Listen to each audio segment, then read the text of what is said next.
Amen! Hallelujah! Praise the Lord! Isang mapagpalang umaga sa bawat sa atin. Tignan nga itong kamay ko, mayroon pala mag-drum na tayo. Grabe! Level up na, pastora eh. No? Level up, level up. Sige, drum tayo. Meron pa, dance. Ano na natin yan? Karirin na natin. Yes. Hallelujah. So, pagpapatuloy po natin yung ating topic for this month about glorious destiny. I love it! Hallelujah! Glorious destiny. Sa tunog pa lang. Nako, Glorious. napakaganda. Bonggang. Bonggang na. Pero bago yan, tayo muna ay manalangin. Hallelujah! Lord, maraming salamat po, Panginoong Diyos, sa umagang ito. At muli, Panginoon, dinako mo kami sa iyong bahay pananampahan upang purihin ka, dakilain ka, at taas sa iyong banal na pangalan ng God. Lord, sa umagang ito, Panginoon, nakatayo ang iyong abang lingkod. Dalangin ko po, Panginoon, napuspusin mo po ako ng iyong banal na Espiritu, God. Lord, gamitin mo lamang ako na maging daluyan na iyong pagpapala, God. So, instrumento ang aking mga labi upang sa ng may pahayag ko, Panginoon, ang iyong mga salita, Panginoon Diyos. Dalangin ko, Lord, lahat ng mga salita mo, Panginoon, na may papahayag, Lord, ay may tanim po sa aming mga puso at isipan, malakharan po namin ito, may sa pamuhay po namin ito. At dalangin ko rin, O Diyos, na wala pong aalis sa lugar nito na hindi po dala-dala ang iyong masaganang pagpapala. Thank you, Father God. In Jesus' name we pray. Amen. Hallelujah. At talaga nang tumatanda na.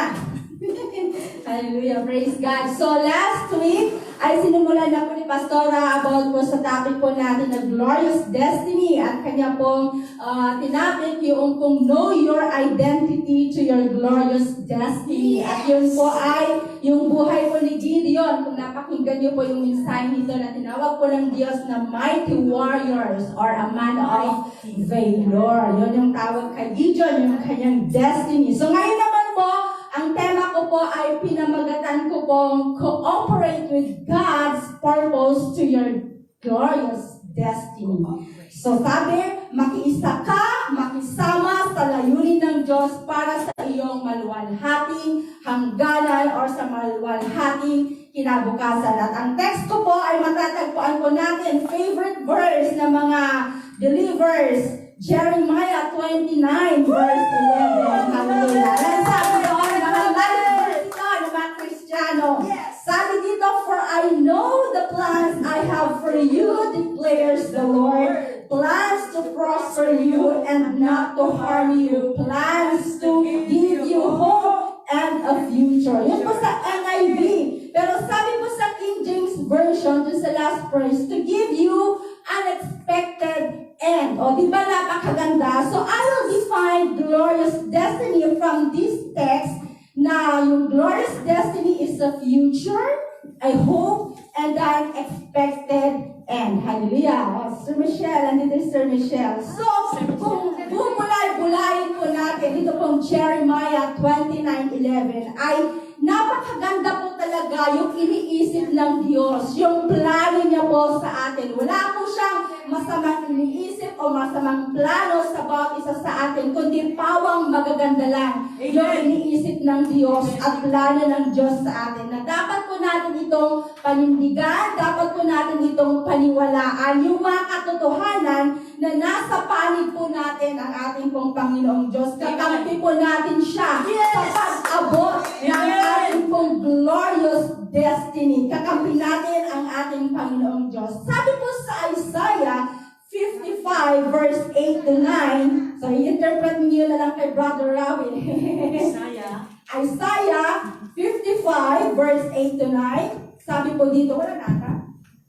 Sabi niya, for my thoughts are not your thoughts, nor are your ways my ways, says the Lord. Then sa verse 9, for as the heaven are higher than the earth, so are my ways higher than your ways, and my thoughts than your thoughts. So titignan po natin, ito pong dalawang verse na ito. Dito po sa verse 8, sinabi niya na my thought is not your thought, and my ways is not your ways. Pero dito po sa verse 9, binaliktad, di ba? Kung mapapansin nyo, sabi niya na doon, ay my ways higher than your ways, and my thought is higher than your thought. Sabi na po niya doon. Pero dito po sa verse 8, yung sinabi niya na yung kaisipan ninyo ay hindi hindi ko kaisipan at yung pamamaraan ninyo ay hindi ko pamamaraan. So, ibig sabihin po na ang tao ay meron po siya talagang kanyang kaisipan at Amen. meron po siyang sariling pamamaraan, di ba? Meron talagang sariling kaisipan at pamamaraan ang tao.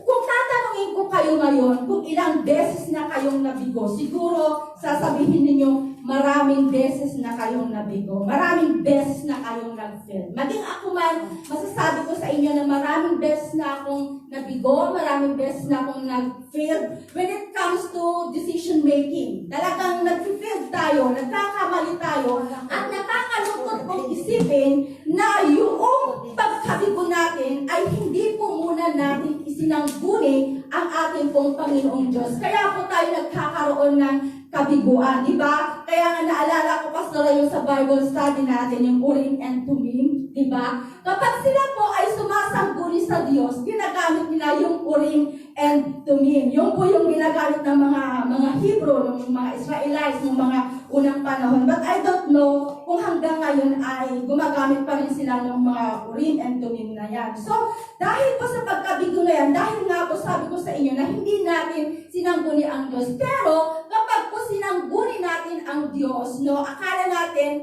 hindi po talaga tayo totally na nabigo dahil po nandun na sinunod natin yung kagustuhan ng Diyos, sinunod natin yung kalooban niya, na parang hindi natin nakikita na sinunod ko naman ang Diyos, pero bakit walang sagot yung sinabi, yung pinanalangin ko sa Kanya? Di ba minsan nagpipray tayo, sumangguni naman ako sa Kanya. Tingin lang po natin yon na tayo po ay hindi po sinagot ng Diyos. Pero yung kung sagot na yon ay talagang sinagot na nun ng ating Panginoon. Hindi pa lang natin iyon nakikita kasi meron pong sariling timing ang Panginoon. Meron po siyang timetable doon. Kaya po, di ba si Abraham, makikita po natin si Abraham, ay nandun na sumunod po siya, na nampalataya po sa Diyos, kahit na sinabi ng Panginoon na magiging sindami ng bituin ang iyong magiging ina po. Pero hindi na yung nakita ni Abraham na kasing dami ng buhangin o kasing dami ng bituin, yung kanyang magiging apo. Pero nangyari yung kung sinabi yun ng Diyos, dahil siya po ay sumunod at sumampalataya po sa ating pong Panginoong Diyos. So napakahalaga po talaga na tayo po ay sumangguni sa ating pong Panginoong Diyos. And then sa verse 9, dito naman po ay pinapakita po ng Diyos yung kung kanya pong kataasan. Ano ba yung sabi niya sa verse 9? Kasi sabi niya sa verse 9, binanggit dito yung word na higher, di ba? Sabi niya sa verse 9, The heavens are higher. sabi niya, for as the heavens are higher than the earth, so are my ways higher than your ways, and my thoughts than your thoughts. So, kung halimbawa po tayo ay nandito sa lupa, di ba? Nandito lang tayo sa lupa. Ang nakikita lang po natin ay yung nasa ating paligid at yung natatanaw ng ating pong mga mata, at ang nahahawakan natin ay yung naaabot lamang ng ating pong mga kamay. Pero ang Diyos po, dahil sabi niya, nasa heaven siya, nasa taas siya, so ibig sabihin na nakikita niya lahat, di ba? Nakikita niya si sarili kung saan ka dadaan at kung saan ka liliko. Kita yon ng ating pong Panginoong Diyos. Kaya pag sumangguni tayo sa Panginoon, huwag ka dyan dadaan. Huwag ka dyan liliko. Ganun ang ating pong Panginoong Diyos. Kaya nga, anong sabi sa Proverbs 3? Commit. Diba? Trust in the Lord with all your heart. Ano sabi doon? And lean not with your own understanding. All thy ways, sabi doon, all thy ways acknowledge Him, and He shall direct your path. Kasi nakikita ng Panginoong Diyos kapag sumasangguni tayo, nagtatrust tayo sa Kanya, huwag kang dadaan dyan. Anak, huwag kang liliko dyan, anak. Kasi kita niya yung dadaanan natin at yung ahead pa doon. Diba? Kitang-kita yun ng Panginoon dahil alam niya nasa Kanyang mga kamay ang ating pong buhay sa ating pong Panginoon. Amen. So sabi ko nga sa inyo kanina na to cooperate with God's purpose to your glorious destiny. Mahalaga po talaga na sabi ko nga sa inyo na pag-aralan na natin about po purpose, mahalaga na maunawaan talaga natin yung pong layunin ng Diyos para po maabot po natin yung pong glorious destiny po natin. At yung purpose, di ba, yun po yung rason, yun po yung dahilan. Pag sinabi po natin destiny, ito po ay location or destination. Ito po yung maluwalhating lugar or maluwalhating hangganan natin. Nasabi nga dito sa Jeremiah, nasabi niya, your future, yung expected end mo, ito yung future mo, ito yung expected end mo na inaasang-asang po natin ng mga mananampalataya. So, mararating po natin yung pong itinakda po ng ating pong Panginoong Diyos na hangganan po natin kung alam natin talaga yung layunin po ng ating pong Panginoong Diyos. At mahalaga din po na isa sa pinakamahalagang sangka para kung maabot natin yung glorious destiny natin is yung faith po natin talaga. Kailangan meron po talaga tayong pananampalataya na kapag tayo daw po ay mananalangin, yun daw po panalangin, Sister Gina, na kaya mong isipin, kaya mong gawin, ibig sabihin ay maliit lamang daw ang iyong pananampalataya. Pero kapag yung panalangin mo pambihira talaga napaka-imposible, ibig sabihin ay malaki ang iyong pananampalataya. So hangarin po natin na tayo po ay magkaroon po talaga ng malaking pananampalataya po sa ating pong Panginoong Diyos. Pero mas hangarin po natin at mas hingin po natin kapag tayo po ay nananalangin kung ano ba yung gusto ng Diyos na ipagpipray natin. Kasi alam niyo po kung bakit mas dakila kasi yung gusto ng Diyos kaysa sa gusto natin, kaysa sa mga pinagpipray natin. Lord, ano ba yung gusto mong ipag-pray ko? Sino ba yung dapat kong mga ipag-pray? And of course, kapag nagtatanong ka sa Panginoon, dapat makinig ka. Kasi minsan, hindi tayo marunong makinig. Nagtatanong tayo sa Diyos, hindi naman tayo nakikinig sa Kanya. Kaya kung minsan ay nawawala din po tayo. Kaya mahalaga po na even the small voice ay dapat marinig po natin ang tinig ng ating pong Panginoon Diyos. So ngayon, gusto ko rin pong ibahagi sa inyo na ang mga may pangarap, di ba? Kasi future kasi ito, ang mga may pangarap, siya lamang po ang uunlad. Sila lamang yung mga makakaabot ng kanila po. Kasi po, yung mga may pangarap, di ba? Sinong mga nangangarap sa inyo na mapuntang langit?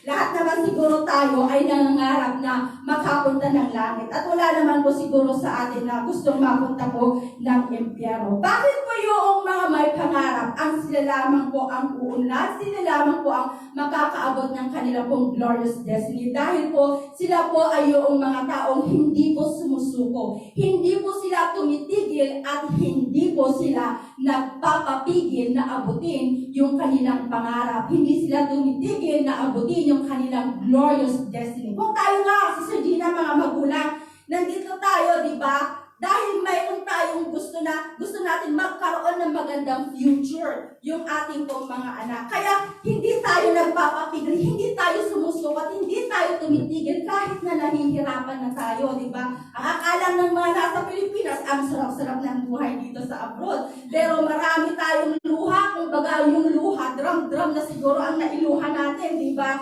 Yung pagtitiis natin. Pero bakit hindi tayo tumitigil? Bakit hindi tayo sumusuko? At bakit hindi tayo nagpapapigil? Kasi gusto natin sila mabigyan ng magandang future. Yung mga anak natin, yung mga mahal natin sa buhay. Yun yung pangarap natin. So how much more? Yung pangarap po natin para po sa ating pong Panginoong Diyos. Ang Diyos ay may pangarap sa atin. Pero tayo, may pangarap din po ba tayo na abutin yung glorious destiny natin na inihanda mismo ng ating pong Panginoong Diyos. So sa gawain ng Panginoon, dapat hindi rin po tayo sumusuko, Amen. hindi rin tayo tumitigil, Amen. at hindi rin po tayo nagpapapigil. Kahit Amen. tayong bagyo, ang sumunod po ang, ang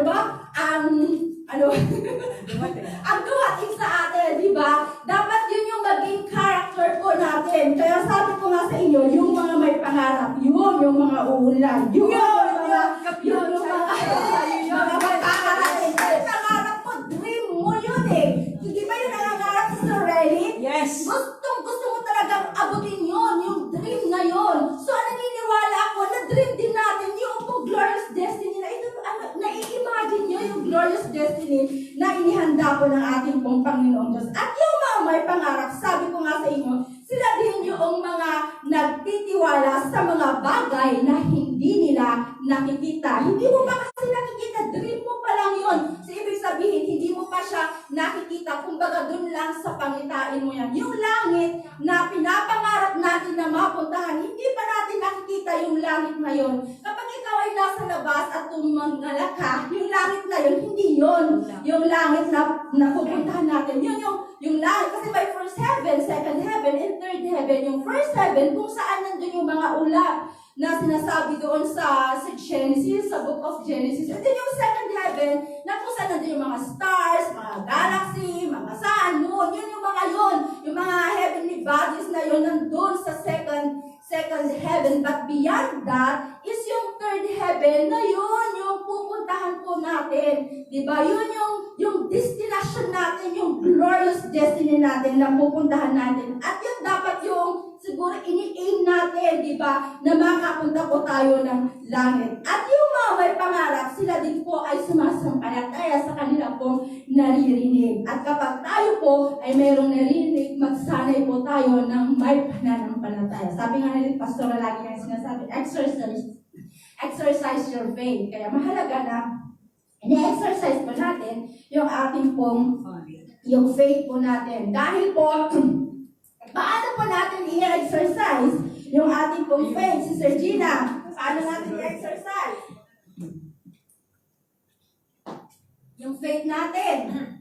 Paano ba natin ma-exercise? Kailangan po ay isuko po natin ng buong buo yung sarili po natin sa Diyos para po tayo ay maging matatag po sa ating pong Panginoong Diyos. Kaya kung titingnan po natin yung mga suliranin ni si Sir Gina, yung mga pagsubok na yan po ay dinadala po tayo ng Diyos para po mas maging maalab po tayo at mas maging mainit po tayo sa paglilingkod sa Kanya. Kaya sabi ni Sir Gina na marami na siyang pagsubok, na marami na siyang hirap, no, suffering, pero sabi niya, yun yung nagpalapit sa Kanya, sa ating pong Panginoong Diyos. At yun naman talaga yung dahilan kung minsan kung bakit tayo ay sinusubok po ng ating pong Panginoong Diyos. Kaya kahit po maliit na problema, mahalaga na ilapit po natin ito sa ating pong Panginoong Diyos. Huwag po natin itong sasarili. Kahit napakaliit nga, nawawala lang yung susi mo, Lord. Tulungan mo naman ako hanapin yung susi ko. Diba? Kahit po mga napakaliit na problema lang. Ano sabihin natin sa Panginoon? Hindi po kaya mong hanapin yung susi na yun, pero pwede mo siyang ilapit sa Panginoon. Hindi yung katulad ng amo mo, pag may nawawala, kumukuha siya ng baso at tinatao para daw makita. Pamahiin niya yun, para daw makita yung nawawala niyang gamit. Yun yung pamahiin niya. Pero bakit hindi na lang siya mag-pray na ipakita ng Panginoon yung nawawalang gamit na yun? At yung amo mo naman, kung minsan, nakaka-insulto pag may nawawalang gamit, I don't believe it. I put it here. It's very suspicious. Akala mo kinuha mo yung gamit niya. I can't believe it. Sabi ko yung mga pananan, very suspicious. Yung mga gano'n, yung mga pananan, nakaka-insulto. Ikaw lang ang kasama doon. Ako lang ang kasama doon. Sabi ko, ano yung gamit mo? Parang gumagano ako sa kanya minsan. Pakita mo nga sa kanya. Pakita mo nga sa kanya. Kaya pag nakita ko, hinahayaan ko lang doon at parang araw makikita niya. Nandyan din pala ako. Eh, di ba? Kaysa naman sabihin ko, yun, nakita ko lang, baka sabihin na nila ganyan ako. Kaya hinahayaan ko lang doon na hayaan ko silang makakita doon sa pinaglagyan nila.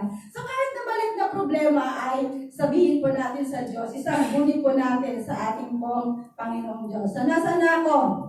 Hallelujah. So ito po, dapat po natin sanayin yung ating pong sarili sa pananampalataya. Dahil nung tayo po ay silang sa mundong ito, ay talagang sinanay na tayo ng Diyos. Pagsilang pa lang natin, no, na dapat sanayin natin yung sarili natin na mabuhay dito sa lupa na para lang nasa langit. Sinasanay ba natin yung ating sarili na mabuhay dito sa lupa na para? Itong ginagawa natin ito, pagsasanay ito, di ba? Nasa OJT kasi tayo, sinasanay tayo ng Diyos kasi sa langit ay magpupuri na lang tayo doon. Kaya dito sa lupa ay sinasanay din tayo ng ating pong Panginoong Diyos na magpuri at sumamba ko sa ating pong Panginoon. Kaya nga sabi na doon sa prayer, mangyari ang iyong kalooban dito sa lupa para ng sa langit. Bakit po kaya tayo dinadaan sa pagsubok ng ating pong Panginoong Diyos? Kasi po ang tao mangmang, di ba? May pagkawangmang ang tao, kaya dinadaan po tayo ng Diyos sa pagsubok. Para ano? Para po tayo matuto, para po tayo madisiplina. Kasi sa pamamagitan lang ng pagsubok, doon tayo nadidisiplina at doon po tayo natuturuan ng ating pong Panginoong Diyos. At dahil nga po tayo pa ay binigyan ng pangarap ng Diyos. Tayo yung nakarinig ng tinig na yon. Tayo din po ang gagawa nun na hindi pwedeng gawin ng iba. Kasi ikaw mismo ang nakarinig at ikaw mismo ang binigyan ng pangarap na yun. Kaya ikaw din ang gagawa. Kaya nga lang po yung pangarap minsan ay nandun na hindi natin maintindihan dahil meron tayong mga goal setting na tinatawag po natin. Yung goal setting, hindi po ito masama. Maganda po na tayo po ay magkaroon ng goal setting kasi doon sa goal setting na yun, may mga strategies ka na sinusunod or may mga step ka na sinusunod para ma-aim mo yung goal na yun. Kaya lang po, pag goal setting lang po, yung gagamitin po natin para maabot yung ating glorious destiny. Ito kasi yung kaya mo lang isipin at kaya mo lang kasi goal setting nga ito. Pero wala po itong masasabi po nating supernatural. Ang supernatural po ay yun po yung mga himala ng Diyos. Dadalhin po tayo ng ating pong Panginoong Diyos sa mga mahihimalang bagay, sa mga mahihirap, mga imposibleng bagay. Para ano po? Para po tayo magtiwala sa Kanya. Kasi kapag imposible, hindi natin kayang gawin. Pero dinadala tayo ng Panginoong Diyos sa mga imposibleng bagay para nandoon yung pagtitiwala po natin sa Kanya. Kasi yung pagtitiwala ay isa po ito sa source o sa rason para din po maabot po natin yung ating pong glorious destiny. So ang tagumpay po is not an accident. Hindi po na nagtagumpay ka. Success is the byproduct and series of right decision. Tamang desisyon. Kaya nga mayroon pong motto na life is not a series of chances, but it is a series of choices. So yung life ay hindi po siya chance, kundi ito po ay choice mo kung pipiliin mo ang buhay. Kung pipiliin mo na sabihin na katulad ni Apostol San Pablo na for to me to live is Christ and to die is gain. Diba? Yung bang para sa'yo, yung kamatayan ay pakinabang. Yun din sabi na Apostol San Pablo, sabi natin sa Galatians 2:20, it is no longer I who live, but Christ lives in me. So hindi na ako yung nabubuhay, kundi si Kristo ang nabubuhay sa akin. So yung success po ay resulta po ito ng ating pong tamang desisyon. Kailangan mag-desisyon po tayo ng tama. At makikita po sa buhay po natin, makikita po yung buhay na Biblia sa atin kapag tayo po ay nagsasanay na sundin ang mga salita po ng ating pong Panginoong Diyos. So hindi lang po tayo dapat doon po sa goal setting, di ba? Kailangan din po na tayo po ay magkaroon po ng sinasabi po nating vision o yung pangitain. Bakit po napakahalaga na magkaroon po tayo ng pangitain? Kasi sabi po that people perish without vision. Napapahamak daw po ang tao kapag wala siyang pangitain. Kaya sabi ni Lord dun sabi niya, my people are destroyed for lack of knowledge and ignorance. Kaya marami pong mga Kristiyano because of lack of knowledge, lack of ignorance, sila ay paikot-ikot lang. 10 taon ng Kristiyano pero nandun pa rin po sila. Hindi sila umuusad, hindi sila umuunlad. Why? Because they are lack of knowledge, they are lack of ignorance. So, sabi nga, for the absence of vision and for the lack of knowledge about the vision, people perish and people don't reach their destiny. So, the dreamers know where they are going. Alam ng dreamers, alam ng nangangarap kung saan siya pupunta. Kasi, nandun nga, sabi ko nga po sa inyo, na tayo po ay nasa OGT. Tayo po, nag-OGT po tayo sa mundo ito. Hanggang nasa ibabaw po tayo ng lupa, tayo po ay sinasanay po ng ating pong Panginoong Diyos. So dahil po tayo po ay hindi na po magti-training doon sa langit, kaya dito pa lang sa lupa, sanayin na natin na tayo po ay maging masaya, na katulad ni Sister Relly, maging maligaya lagi, di ba? Kasi sa langit walang kalungkutan doon, di ba? Lahat tayo doon masaya, kaya kahit may problema ka, Sister Michelle, Sir Leonela, Sir Vic, dapat nakangiti ka kahit meron kang pinagdadaanan. Kasi sa langit hindi pwede yung nakasimangot, no? Kahit may rayuma ka, nirarayuma ka na. Di ba? Feeling mo wala kang rayuma, feeling mo wala kang sakit, salayin mo nang wala kang sakit kasi doon sa langit ay wala na pong mga sakit-sakit doon. Kaya tayo po ay magsanay po sa pamamaraan po ng ating pong Panginoon. So, kailangan po tayo, sabi nga ng Panginoon doon sa verse na binasa ko, na yung isipan ng Diyos, yung pamamaraan ng Diyos ay hindi katulad ng kanyang isipan at ay yung hindi katulad ng ating isipan at hindi po natin ito pamamaraan. So, kailangan po tayo ay makaranas ng mga himala. Bakit kailangan natin makaranas ng mga himala? Sapagkat ito po ay hindi po makakapaghiwalay po sa ating pong Panginoong Diyos kapag tayo po ay nakakaranas po ng himala po. Sino ba naman ang ihiwalay sa Diyos kung nararanasan mo yung kanyang himala, yung kanyang presensya? Pero sabi nga po, yung maligamgam daw ay hindi po siya kailanman makakaranas ng himala. Dahil ang gusto niyang himalala ay gusto lang niya magkaroon ng bahay at lupa. Yun lang yung mga hinihintay niyang himala. So hindi naman masama na pangarapin mo magkaroon ng bahay at lupa. But sa pangarap mo yun, dapat kasama pa rin ang Diyos at doon pa rin ang mag-glorify. Marami kong nababasa minsan ng katas ng Israel. O, diba? Kasi kapag nakabili na sila ng Sasakyan.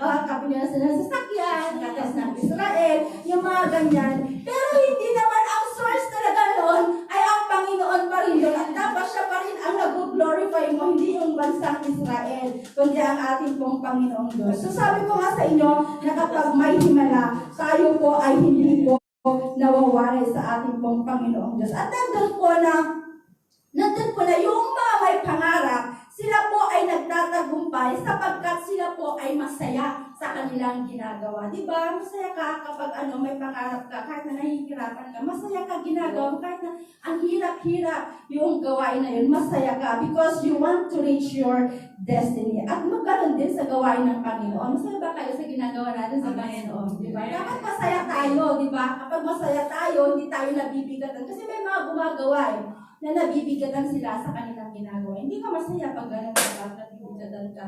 Kaya dapat magkaroon po tayo ng kasiyahan. At nandun din po na kailangan din po natin sa pag-abot sa ating pong destiny ay yung pong banal na espiritu. Ito po yung napaka-importante na kailangan po ay maging sensitive po tayo lagi sa tinig po ng banal na espiritu. Kailangan maging sensitive po tayo sa pagsunod yung pong tinig na yun. Kasi kapag hindi po natin ito narinig, ay hindi po narinig natin pero hindi natin sinunod, baka hindi na sa'yo mangusap ang banal na espiritu. So we must believe the word that comes from the Holy Spirit. Kaya mahalaga na kapag may naririnig ka, alam mo yon na galing sa Diyos, ay sundin mo ito. So yung himala po sa buhay po natin ay naririnig po ito. Hindi po ito binabantayan. Yung himala sa buhay natin ay naririnig. Hindi ito binabantayan. Bakit kaya yung mga alagad ni Jesus Christ ay sa dami ng kanilang nakitang himala na pinreform ni Jesus Christ ay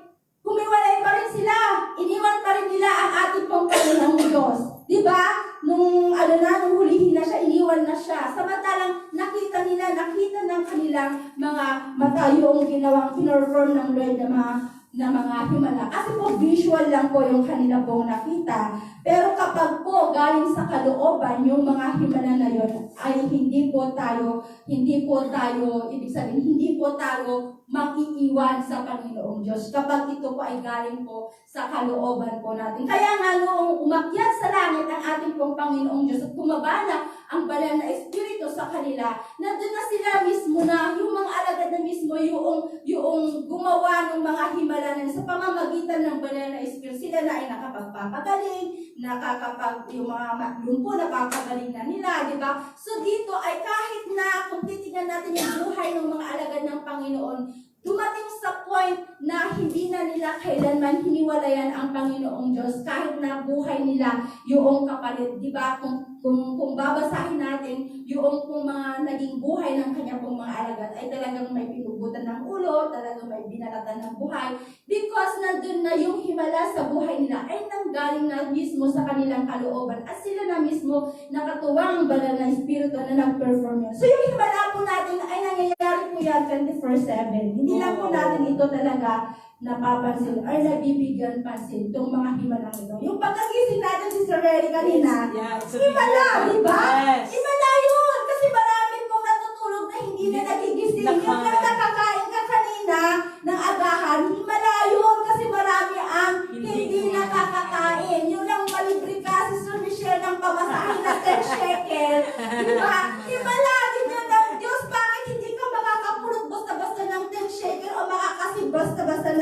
shekel. So marami pong mga himala na ginagawa ng Diyos sa atin. Pinapakita po niya yun. Kaya lang, tayo kasi gusto natin yung malalaki. Hindi na natin napapansin yung mga maliliit. Pero kahit sa maliliit na bagay lang na himala na ginagawa ng Diyos, dapat ay pinapupurihan natin siya. Pastora nga, binigyan lang siya ng Candy. yung candy, tsaka meron pa siyang pinost na bago, yung fruit, yung fig fruit. O, di ba nagpapasalamat siya sa Diyos? Kahit na napakaliit na bagay, kasi himala, hindi, may nagbibigay ba sa Sister Gina ng ganon? O wala, hindi lahat nabibigyan doon. Di ba? May nagbibigay doon. So kapag binigyan ka na kahit maliit na bagay, ay ipagpasalamat po natin sa ating pong Panginoon. Ito pa ang isa. Totoo po na lagi po tayong hinahadlangan ni Satanas in order for us not to reach our glorious destiny. Pero tatandaan po natin, sabi ko nga sa inyo, na alamin po natin yung purpose po natin to reach our glorious destiny. Ano ba yung mga purpose na pag-aralan na natin? Di ba natapos na natin ito? The purpose of God is para po tayo ay maglingkod sa Kanya, para po nandun po na purihin siya, magpuri tayo, maglingkod, at salungatin ang gawa ko ng kaaway. So, huwag mong sasabihin na hindi na ako mag-church ngayon kasi nag-church naman na ako kagabi, di ba? Kung minsan si Satan gano'n, huwag ka mag-church. Binubulungan tayo ni Satan minsan. Si Satan para yung bubuyog na bumubulong lagi sa atin, di ba? Para po tayo ay hadlangan po ng kaaway po natin. Ganon si Satan, hinahadlangan niya talaga tayo para hindi po tayo makarating doon po sa glorious destiny. Pero kailangan po nating mabuhay sa pamamagitan po ng pag-ibig po ng ating pong Panginoong Diyos. At nandun na magiging masunurin po tayo dapat sa ipinagagawa niya sa atin. Amen po ba? Amen. So the purpose of life is to worship God, to love God, and to resist the devil at all times. So marami po pa tayong mga purpose na natakal before. Kaya po yung crisis sa buhay po natin, kapag may mga crisis po sa buhay po natin, huwag po natin ipag-pray na tanggalin yung crisis na yun. Kundi ang ipag-pray po natin ay mapagtagumpayan po natin yung pong mga crisis na yun. Kasi believers or unbelievers ay dadaan po, nakakaranas po ng mga krisis sa buhay. Ang kaibahan nga lang po natin, katulad ng sinabi ko the last time na I preach, tayo po ay nakakapagtiis, nakakapag-endure po tayo ng mga believers kaysa po sa mga unbelievers. Yun po, bakit tayo nakakapagtiis? Bakit tayo nakakapag-endure? Because binigyan po tayo ng kapangyarihan po ng ating pong Panginoong Diyos. Ano yung kapangyarihan na ibinigay po sa atin ng Diyos? Sister Gina. No, dahil hindi nga po tayo exempted. So, binigyan tayo ng kapangyarihan ng ating pong Panginoon. Andyan po yung banal po na Espiritu upang sa ganun ay mataig po natin yung pong mga pagsubok po sa buhay po natin. At lahat po ng talento, lahat po ng mga spiritual gift natin ay ang maglalantad po yan talaga ay yung pong mga pagsubok po sa buhay. Kaya wag mo pong iiwasan noon. Dapat ipag-pray mo lang kay Lord na mapagtagumpayan yung mga pagsubok na yun. At sundin po natin talaga yung mga pinapagawa po sa atin po ng ating pong Panginoon Diyos. So paano po natin malalaman na yung tinig na yun ay galing talaga sa ating pong Panginoon na yung pinapagawa niya ay sa Kanya mismo nang galing yon. Meron tayong binigay na nandyan po yung word, the power of word and the power of the Holy Spirit para ma-distinguish natin. Kasi sabi ko nga, marami pong mga voices po yung pong naririnig po natin. Kaya tayo po dapat ay magpuri lang po tayo sa Diyos even in the times of trials. Nandun lang yung pagpupuri mo sa Diyos. Kahit na dami pagsubok niya, magpuri ka lang sa Panginoong Diyos. Bakit? Kasi ang Diyos po ay nagmamahal sa atin. Nandun yung iniingatan niya tayo. Nandun yung tapat siya. Nandun na ginawa niya tayong kawangis. Ginawa niya tayong mga kalarawan ng ating pong Panginoong Diyos. So, ano ang maghihinto sa atin sa paglilingkod po sa ating pong Panginoong Diyos? Kung nararanasan natin lagi, araw-araw yung kanyang presensya. Wala, di ba? So, dreamers, keep on your faith. Dapat nandun lagi na kinikip po natin po yung ating pong faith at hindi po tayo dapat po na mag-give up. Diba? No retreat, no surrender na sinasabi nga na parang mga sundalo. Hindi tayo mga mga defeated. Diba? Dapat hindi po tayo nagsusurrender. Because when we receive the vision from the Lord, the Holy Spirit will give us the step. Ang Holy Spirit mismo ang magbibigay sa atin ng step kung paano po natin maabot yung katuparan po ng ating pong mga pangarap or ng ating pong glorious destiny. Narinig ko nga po yung last Friday, si Sir Lloyda, nagbigay siya ng mga steps para po abutin yung pong glorious destiny na yun. At ang mismong Holy Spirit ang magbibigay po sa atin ng mga step po na yun. Ihahaya po sa atin kasi this is dictated by the Holy Spirit. Kaya tayo pong mananampalataya, sabi ko nga sa inyo, na tayo po ay mayroong kapangyarihan. Tayo po ay ginawa ng Diyos ng mga saserdote. Tayo din po ay chosen generation. Amen. Na sinasabi po ng Biblia doon po sa 1 Peter 2:9, sabi niya, but you are chosen, a royal priesthood, a holy nation, His own special people, that you may proclaim the praises Him who called you out of darkness into His marvelous light. So we are distinct as a royal priesthood. We are distinct as as a holy nation, and we are distinct as a special people. Tayo rin po ay distinct as ambassador of Christ. Pag sinabi natin ambassador, ano ba yung ginagawa ng mga ambassador natin? Sino bang ambassador natin na Philippines to Israel? Kilala niyo ba? Sinerge ko si Imperial. Si Imperial, Nathaniel Imperial. Siya pala yung ating pong ambassador, representative ng Pilipinas. So tayo, mga Kristiyano, ang nire-represent natin ay ang ating pong Panginoong Jesus. Kung yung mga presidente, di ba, yung mga presidente na yan, o sabihin na natin sa President of America, kasi doon sa America, malawak yung tinatawag po nilang Sky Network. So, meron silang FBI, meron silang mga CIA, meron silang mga security agency, nandun sila na meron silang mga secret service. So, yung pong Pangulo, yan, naglalakad yan, ay meron mga helicopter, mga aeroplano, at meron pang mga underground para lang nandun na maproteksyonan o ma-secure yung presidente nila. Pero yung mga secret agency na yan, meron silang sinumpaan, halimbawa, babarilin si Trump, halimbawa, no? Diba? So, ang sinumpaan nila ay bago tumama yung baril sa kanya, ay sa kanila muna tatama yung baril. Kung ang presidente ay mayroong protection, how much more kaya sa atin? Ng Diyos, diba? Meron tayong protection. Mga angel, yung mga protection natin, akala lang natin, yung mga bata lang ang binabantayan ng mga angel. Hindi tayo din, syempre, diba? May mga angel din tayo. Akala nyo, nandito, may mga angels tayo na nagbaba. Meron ang kwento, Pastore, ganito yung kwento. Meron isang babae na umaattend siya ng Bible study. Tapos doon sa dadaanan niya, madilim, masukal. So gabi siya umuwi. Tapos na ganyan, meron dalawang holdupper ang nag-aabang sa na siyang inaabangan. Pero hindi siya malapit-lapitan. Bakit? Hindi siya malapit-lapitan. Tapos, isang gabi, ay nalapitan siya ng dalawang holdupper. Sabi ng dalawang holdupper, alam mo, 2 gabi ka na namin pinapanglindan para hold upin ka. Sabi ng dalawang lalaki. Kaya lang, hindi kami makalapit sa'yo. Kasi mayroong 2 lalaki na nakabantay sa'yo na pag naglalakad, ang lalaki nila at magpuno yung kaya hindi kami makalapit sa'yo. Pero ngayon, nasaan sila? Ba't wala sila ngayon? Naalala ng babae, umaten siya ng Bible study, Sister April. Pero nakalimutan ko niyang mag-pray. Kanina gumising siya umaga. Kaya nag-pray ba kayo? Do not neglect your first love. Unahin po natin ang ating pong Panginoong Diyos. Dapat pagising pa lang po natin sa umaga, tingin na natin yung protection ng ating pong Panginoong Diyos. Baka po, kahit even 10 minutes, 5 minutes, ano ba naman yung makipagniig ka sa Panginoon ng mga oras na yun para alam mo na meron kang protektado ba talaga ng ating pong Panginoong Diyos. Sabi nga po din sa Philippians, sabi po dito sa Philippians 2:13, so nawa, yung pong pangarap po natin ay pangarap din po ng Diyos. Yung mga pangarap kayo natin ay pangarap din ng Diyos. O pangarap lang talaga natin.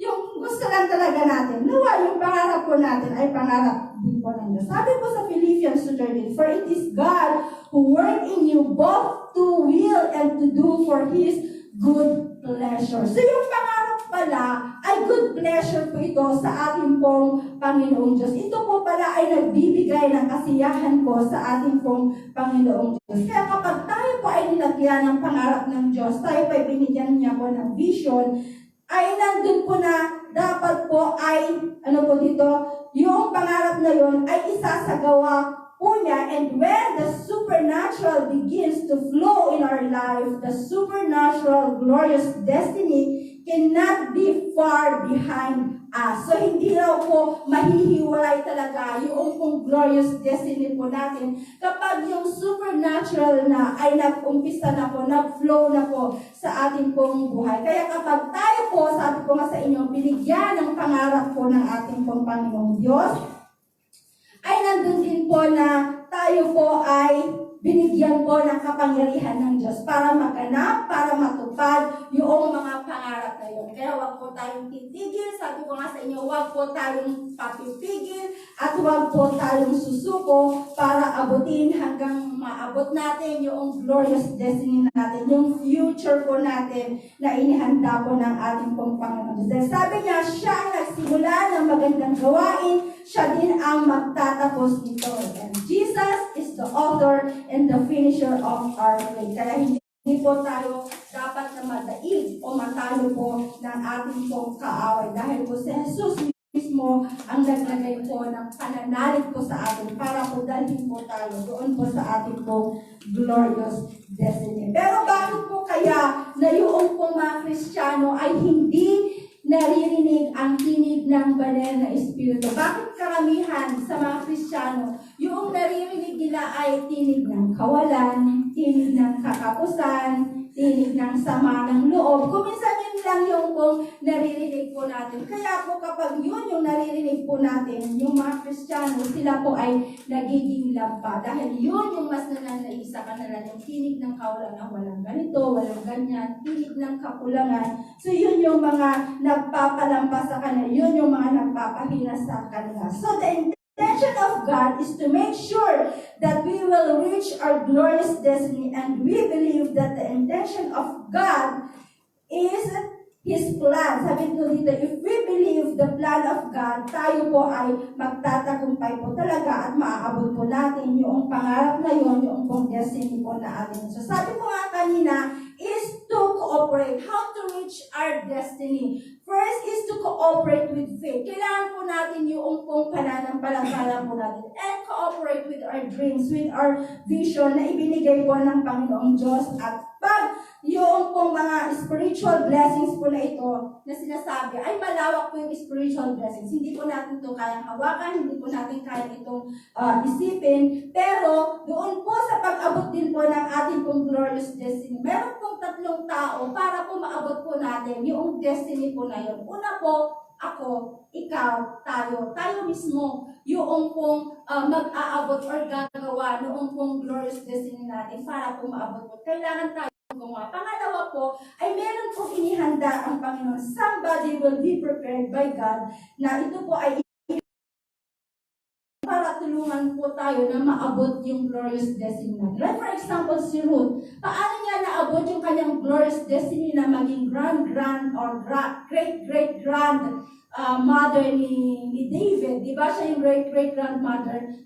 Si Naomi, nagamit si Naomi at si Boaz. Sila yung ginamit ng Diyos para abutin yung kanyang glorious destiny. Si Esther, paano siya naging Queen of Persia? Paano niya naabot yung destiny niya to be a Queen of Persia? Di ba ginamit si Mordecai, si Ahasuerus? So yun yung mga tao inihanda ng Diyos. Meron din pong inihanda ang Diyos sa atin.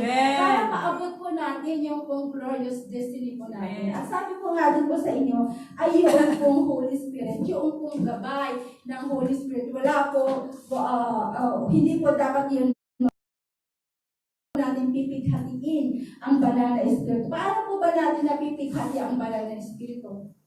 Kapag tayo po ay, may mga sama ng loob, yung mga Galit. o may sama ng galit. So yun, nahihinders po yung glorious destiny natin. Hindi natin maabot yun kasi ito yung mga hindrances. At kung minsan tayo din nagiging dahilan kaya hindi rin po natin maabot yung glorious destiny po natin. Kasi nga po, nandun na tayo po ay sinisisi natin yung mga pangyayari sa buhay natin, sinisisi natin ang Lord, minsan sinisisi natin si Satanas, kung minsan sinisisi natin yung mga tao na kapaligid sa atin, sinisisi natin maging pastor po natin. Minsan, kaya kasi ganyan si pastora, ganyan. Kaya siguro hindi ako naging pastora kasi siya. Hindi ako tinalagang pastora kasi siya. Ganyan-ganyan, meron siyang favoritism. O baka gano'n, no? Wag po natin sisisihin ang ibang tao para sa yung glorious destiny. Dahil minsan tayo din ang nagiging dahilan kaya hindi po natin ito maabot. Kaya nga doon sa wilderness, yung mga Israelita, gustong patayin lahat ng Lord, yung mga Israelita na yan. Kasi lagi sinisisi si Moises, walang tubig, Moises!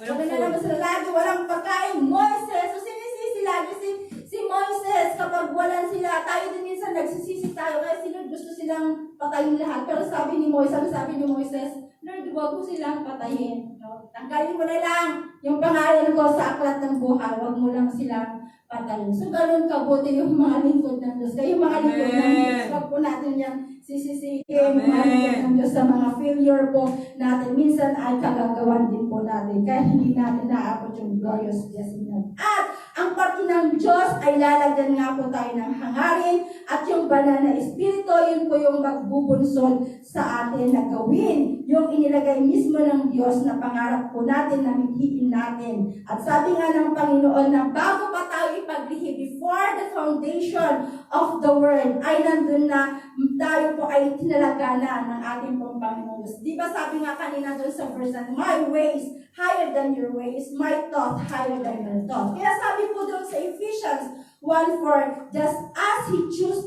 us in Him before the foundation of the world. So pinili na tayo ng Diyos before pa the foundation of the world. That should be holy and without blame before Him in love. So doon sa iginuhit na plano po ng Diyos ay nandun po na kasama po tayo doon sa plano na yun. At ano yung plano na iginuhit ng Diyos sa atin para po yung maabot po natin yung glorious destiny po natin. So, kasama ka na tayo sigurado sa plano ng Diyos. Pero ito yung pangako niya sa atin na before the foundation of the world ay hinirang na po tayo ng Diyos. At ano po yung layunin ng Diyos sa atin? Kailangan po tayo ay maging banal at nandun po na wala po tayong kapintasan sa Kanya pong harapan. At ang tao pong naniniwala dito, ito po na tayo po ay walang kapintasan, tayo po ay banal.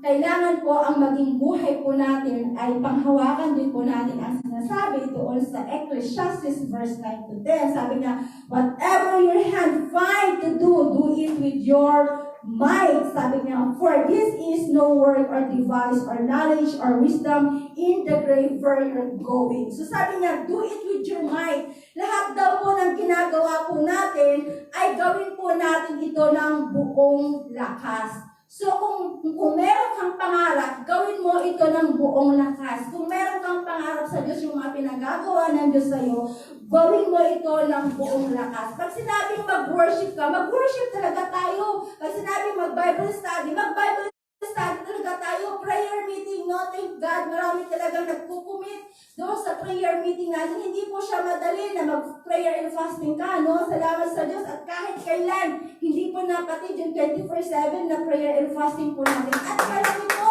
ang nagagawa ng yun ay mga gawain. Do it with your might. Sabi niya, huwag kang susuko. Kaya kasi nasabi na do it with your might. Gawin mo ng buong lakas mo. Kasi ito ay para sa Diyos. Ito ay para din sa pag-abot ng iyong glorious destiny. Kaya huwag po tayong patitinag. Huwag po tayong susuko na kahit mas may malala pa na pandemic na dumating sa atin. Alam ko po na makakayanan po natin ito. Sapagkat binigyan po tayo ng kapangyarihan.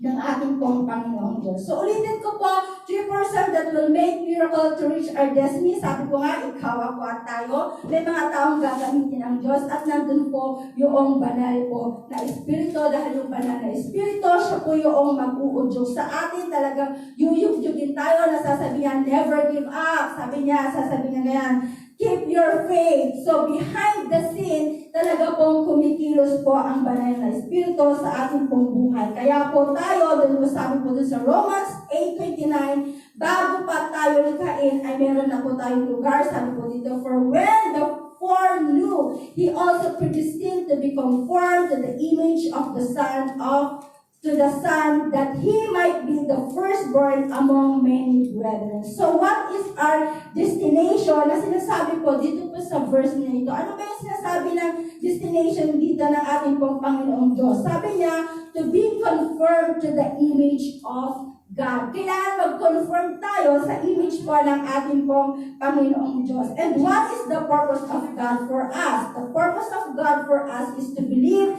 that He made us adopted to His Son, the praises of His glory. So maganda, hirap-hirap man po yung ating pong buhay, ay nandun po na tayo po ay magpakatatag lang po sa Panginoon. Dahil darating ang panahon na yung isang takal na trigo, sabihin na natin isang takal ng bigas, pagdating ng panahon ito ay magiging katumbas ng isang buwan na sahod natin. Alam niyo ba na darating ang panahon na yon? So ngayon pa lang umaangal na tayo sa mga pamahal na bilhin. How much more pagdating ng panahon na yon na ang isang takal ng trigo ay magiging katumbas na ng ating pong sahod. Siguro marami nang tatalikod sa Diyos pagdating ng panahon na yun. Kasi hindi ka na makakakain eh. Diba? Peruin mo naman yung isang takal lang na trigo pagdating po ng mga huling mga panahon. Pero tayo po na nasanay na magtiwala sa Diyos. Kasi kaya nga tayo sinasabi na magtiwala, mag-trust sa Panginoon. Ang ibon na magpapakain sa atin, Sister Gina. No? Naalala niyo si Elijah, yung uwak, di ba? Yung nagpakain sa kanya. Kasi meron tayong matatag, meron yung faith po natin. Kaya dapat ay hindi po tayo panghinaan. Dahil tayo po ay hindi hahayaan ng Diyos na magdahog, hindi niya hahayaan tayo na maghirap, at kailangan hindi niya tayo hahayaan na magutom. Dahil tayo po ay tinawag, tayo po ay inari ng Diyos, tayo po ay kanyang hinirang. Na tayo po ay matuwid dahil po sa pananampalataya po natin. At balang araw po ay pararangalan po tayo ng Diyos. Pagdating natin doon sa langit, doon sa glorious destiny po natin, meron pong tinatawag na judgment seat, Sister Ray, doon. Yung judgment seat na yon, hindi po tayo i-judge sa ating pong mga kasalanan, kundi ang gagawin doon sa judgment seat na yon ng Panginoon, re-rewardan po tayo ng mga naging faithful sa paglilingkod sa Kanya. Kaya huwag tayong susuko, huwag tayong patitinag. And so, the destiny is not a matter of choice, but it is a matter of choice. Yung sinasabi ko pa kanina na choice talaga. Kasi ang destiny, hindi po yan baka sakali, kundi ito po ay sigurado. Diba? Yung glorious destiny, sabi din po dito, is not only a thing to be waited for, but it is a thing to be achieved. So, hindi mo lang siya hinihintay. Kailangan ay i-achieve mo rin yung glorious na destiny na yun. Kaya hangarin po natin talaga na mabuhay na may kabanalan at walang kapintasan po sa ating pong Panginoong Diyos, at mabuhay po tayo na magtiwala po sa ating pong Panginoong Diyos. Maniwala po tayo, sundin po natin lagi yung Kanya pong pinagagawa, at matuto po tayong makinig doon po sa tinig ng Diyos, doon po sa tinig ng Banal na Espiritu. Kaya sabi Romans 8:28, sa ating buhay, ang sabi ko ng Panginoon, for I am persuaded that neither death, nor life, nor angels, nor principalities, nor powers, nor things present, nor things to come. Sabi niya, so dito po, sa mundo pong ito na ating pong ginagalawan, ay meron po talaga mga activities na tinatawag po natin. Makikita po natin yung makakasama po natin araw-araw, mga activities na nangyayari dyan. Kasama natin araw at gabi ang kamatayan, Sister Michelle, Sister Gina, dahil hindi mo alam kung kailan babawian ka ng buhay. Kasama natin araw-araw ang buhay. Kaya kaya kung pipiliin mo ang buhay, hindi ka dapat hindi ka dapat na mag-alala kung ang lagi mo kasi choice mo nga it is life. Sabi nga na choice mo yung life na yun. So kasama mo yun araw-araw. Pero kasama din natin araw at gabi ang puwersa ng kadiliman.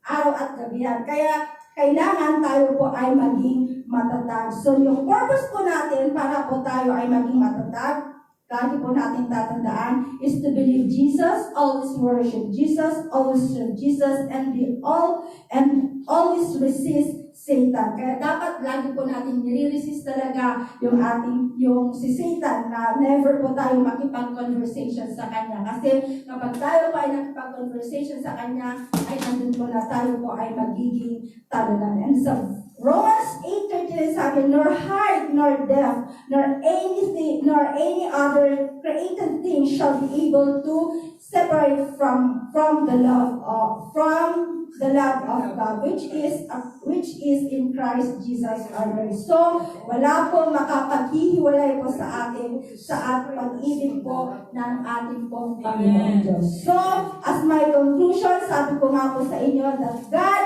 give us a future, a hope, and unexpected end, which is our glorious destiny. And to reach our glorious destiny, ay nandun po na know your purpose and cooperate with God. And how to cooperate with God? Cooperate with faith, cooperate with your dreams and visions na ibinigay ng Diyos, at nandun po na the Holy Spirit, so that we can reach our glorious destiny that planned by God for us. To everybody na lahat na nagtitiwala at naniniwala sa Kanya po. So, abutin po natin yung glorious destiny na yan sa pamamagitan po ng pakikipag-cooperate po natin doon po sa layunin po ng Diyos para po sa lahat sa atin. So, Pastora, saan ka na?